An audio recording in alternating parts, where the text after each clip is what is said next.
नमस्कार। अपनी योगशाला में आप सभी का स्वागत है। मैं डॉक्टर स्मृति उपाध्याय। आज हम अनुलोम विलोम प्राणायाम के बारे में बात करेंगे। अनुलोम विलोम प्राणायाम को नाड़ी शोधक प्राणायाम भी कहा जाता है। नाड़ी शोधक प्राणायाम इसलिए कहा जाता है क्योंकि यह प्राणायाम हमारे शरीर में स्थित 72,000 नाड़ियों का शोधन यानी कि नाड़ियों की शुद्धि करता है। नाड़ियों की शुद्धि होने के कारण इस प्राणायाम से हमारे पूरा शरीर स्वस्थ रहता है और इस प्राणायाम के अनगिनत लाभ हैं जिनका वर्णन किया जाना बड़ा मुश्किल है, लेकिन फिर भी कुछ खास महत्वपूर्ण फ़ायदों के बारे में मैं बात करूंगी। सबसे पहले तो हमारे शरीर और मन में यानी कि मानसिक और शारीरिक शांति हमें प्राप्त होती है। फेफड़ों से संबंधित जितने भी रोग हैं, समस्त रोग वे भी दूर होते हैं। अस्थमा दूर होता है। गला और नाक इनसे संबंधित कोई रोग है तो वे भी दूर होते हैं। किसी भी प्रकार का गले में या नाक में इन्फेक्शन है वो भी दूर होता है। साथ ही साइनस की समस्या दूर होती है, सिर दर्द ठीक होता है और रक्त संचरण ठीक होने के कारण हमारे त्वचा पर होने वाले फोड़े, फुंसी, कील, मुहासे और त्वचा से संबंधित और भी बहुत सारी समस्याएं ठीक होती हैं। तो ये तो कुछ महत्वपूर्ण, कुछ खास लाभों के बारे में मैंने बात की। इसके अलावा भी और भी बहुत सारे लाभ हमारे शरीर को इस प्राणायाम से प्राप्त होते हैं। तो चलिए इसकी क्रियाविधि की ओर चलते हैं। विधि की ओर चलने के पूर्व वीडियो को लाइक, शेयर और कमेंट जरूर करें। यदि सब्सक्राइब ना किया हो तो सब्सक्राइब भी कर दें। तो चलिए आइए विधि की ओर चलते हैं। तो सबसे पहले हम बायां हाथ घुटने पर ज्ञान मुद्रा में रखेंगे। दायां हाथ दाएं हाथ से ही हम आरंभ करेंगे और ये दोनों पहली दो उंगलियां अंगूठे के मूल में इस तरह लगाएंगे। ये दोनों उंगलियां सीधी रहेंगी, अंगूठा सीधा रहेगा। दोनों उंगलियां मोड़कर हम अंगूठे के मूल में लगाएंगे। बायां हाथ घुटने पर, दायां हाथ ऊपर, अंगूठे और इस उंगली का हम प्रयोग करेंगे।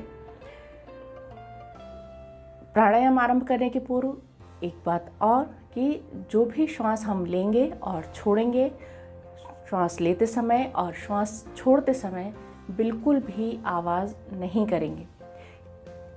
इस प्राणायाम की मुख्य विशेषता यही है कि इस प्राणायाम को करते समय जो हम श्वास लेते हैं और छोड़ते हैं उस समय बिल्कुल भी आवाज़ नहीं आना चाहिए।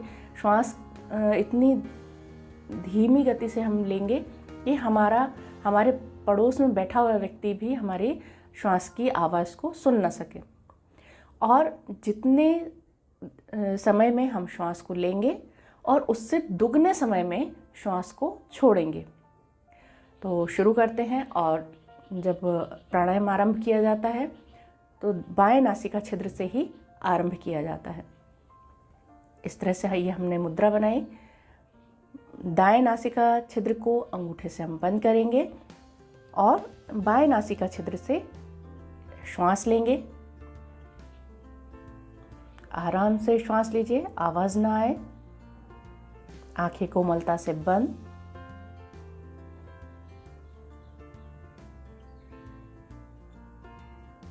अब उंगली से बाएं नासिका छिद्र को बंद कीजिए और दाएं नासिका छिद्र से धीरे धीरे श्वास को छोड़ेंगे।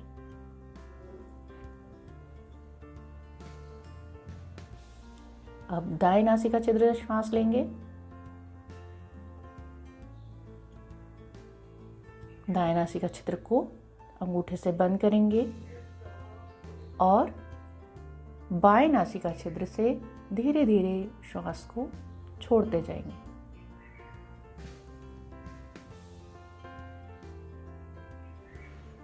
तो ये तो था पूरा एक चक्र। बाएं से लिया, दाएं से छोड़ा, दाएं से लिया, बाएं से छोड़ा। ये पूरा एक चक्र हुआ।